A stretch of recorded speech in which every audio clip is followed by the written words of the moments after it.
আসসালামু আলাইকুম, কেমন আছো সবাই? আবার চলে এসেছি নতুন একটি ভিডিও নিয়ে। আজকের ভিডিওটি মূলত এইচএসসি 24 ব্যাচের মেডিকেল পরীক্ষার্থীদেরকে নিয়ে। তোমাদের মেডিকেল এক্সাম ডেট জানুয়ারির 17 তারিখ। আজকে হচ্ছে 19 তারিখ। তোমাদের হাতে আর মাত্র 28 দিন সময় আছে।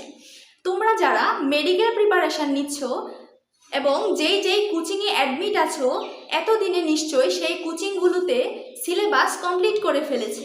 কোচিং সেন্টারগুলো এখন যেই কাজগুলো করবে সেগুলো হচ্ছে বেশি বেশি এক্সাম নিবে এবং মডেল টেস্ট নিবে। কিন্তু এখনও এরকম অনেক স্টুডেন্ট আছো যারা পড়াশোনা এতদিন অনেক বেশি ফাঁকিবাজি করেছো, বা ধরো এরকম স্টুডেন্টও আছো যারা এতদিন কিছুই পড়াশোনা করনি, কিন্তু তোমাদের হাতে টাইম আছে আর মাত্র 28 দিন। এই টাইমে এসে তোমার মনে হচ্ছে যে আমার এখন প্রিপারেশন নেওয়া প্রয়োজন, আমার মেডিকেলে চান্স পাওয়া প্রয়োজন, কিন্তু তোমার মনে প্রশ্ন জাগছে যে এই 28 দিনে কি আমার দ্বারা সম্ভব, এবং তুমি হতাশায় পড়ে যাচ্ছ। এরকম স্টুডেন্ট আছো যারা এখন এই টাইমে এসে বুঝতে পারছো না যে তুমি তোমার পড়াশোনা কিভাবে গুছাবে, তোমার রুটিন কেমন হওয়া প্রয়োজন, তুমি তোমার পড়াশোনাকে কিভাবে এগিয়ে নিয়ে যাবে।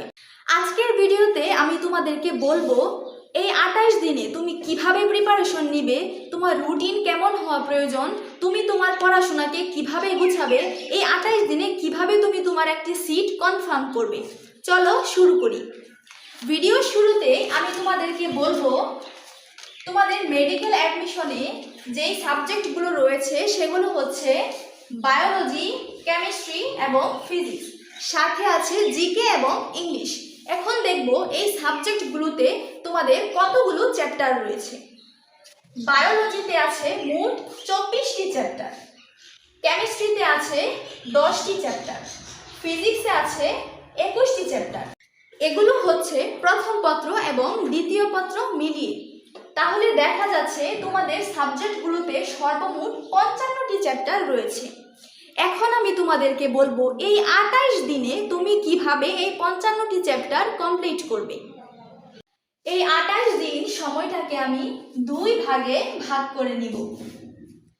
প্রথম 20 দিন হচ্ছে আমরা সিলেবাস কমপ্লিট করব, তারপরে যে 8 দিন থাকবে এই 8 দিন হচ্ছে আমরা রিভিশন কমপ্লিট করব।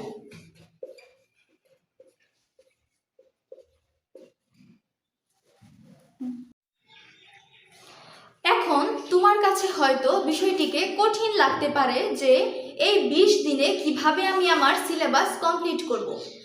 আমি তোমাকে বলবো কিভাবে তুমি এই 20 দিনে তোমার সিলেবাসকে কমপ্লিট করবে। প্রথমে 20 দিন সময়টাকে আমরা দুই ভাগে ভাগ করে নেব। প্রথম 10 দিন এবং দ্বিতীয় 10 দিন। এখন আমি বলবো প্রথম 10 দিন আমাদের করণীয় কি। প্রথম 10 দিনে আমরা রাখবো বায়োলজি এবং কেমিস্ট্রি 1 সাবজেক্টকে। বায়োলজিতে যেহেতু আমাদের 24টি চ্যাপ্টার রয়েছে, তাই আমাদের এক দিনে 2টি করে চ্যাপ্টার কমপ্লিট করতে হবে। একদিনে যদি আমরা 2টি করে চ্যাপ্টার কমপ্লিট করি তাহলে 10 দিনে আমরা 20টি চ্যাপ্টার কমপ্লিট করতে পারব। বাকি থাকবে হচ্ছে 4টি চ্যাপ্টার। ওই 4টি চ্যাপ্টার তোমাকে কম্বাইন করে পড়তে হবে, বা এরকম কিছু চ্যাপ্টার আছে যেগুলো না পড়লেও আপাতত চলবে, ওইগুলো তুমি বাদ দিতে পারো। কেমিস্ট্রি 1-এ যেহেতু আমাদের 5টি চ্যাপ্টার রয়েছে, তাই আমাদের 2 দিনে একটি চ্যাপ্টার কমপ্লিট করতে হবে, অর্থাৎ একটি চ্যাপ্টারের পিছনে তোমাকে 2 দিন সময় দিতে হবে। তারপর আসি দ্বিতীয় 10 দিনে আমরা কোন কোন সাবজেক্ট পড়ব। দ্বিতীয় 10 দিনে আমরা রাখবো ফিজিক্স এবং কেমিস্ট্রি 2। ফিজিক্সে যেহেতু আমাদের 21টি চ্যাপ্টার রয়েছে, তাই আমাদের প্রতিদিন 2টি করে চ্যাপ্টার কমপ্লিট করতে হবে। প্রতিদিন যদি আমরা 2টি করে চ্যাপ্টার কমপ্লিট করতে পারি তাহলে আমাদের 10 দিনে 20টি চ্যাপ্টার কমপ্লিট হবে। তারপর আসি কেমিস্ট্রি 2-তে। কেমিস্ট্রি 2-তে যেহেতু আমাদের 5টি চ্যাপ্টার রয়েছে, তাই আমাদের 2 দিনে একটি চ্যাপ্টার কমপ্লিট করতে হবে। এখন বাকি রইল জিকে এবং ইংলিশ। তোমরা যে কোচিংয়ে অ্যাডমিট আছো সেই কোচিং থেকে তোমাদেরকে জিকে এবং ইংলিশের জন্য হয়তো কিছু সিলেবাস দিয়ে দিয়েছে। তোমরা সেই সিলেবাস অনুযায়ী জিকে এবং ইংলিশ কমপ্লিট করতে থাকো। এতক্ষণ আমি তোমাদেরকে বুঝালাম এই 20 দিনে তুমি তোমার সিলেবাস কিভাবে কমপ্লিট করবে, তোমার রুটিন কেমন হওয়া প্রয়োজন, কিভাবে তুমি তোমার পড়াশোনাকে গুছাবে। তোমাদেরকে যেভাবে বুঝিয়েছি সেই অনুযায়ী তোমাদের জন্য একটি রুটিন তৈরি করেছি। সেই রুটিনের লিঙ্কটি ভিডিওর ডেসক্রিপশনে তোমরা পেয়ে যাবে।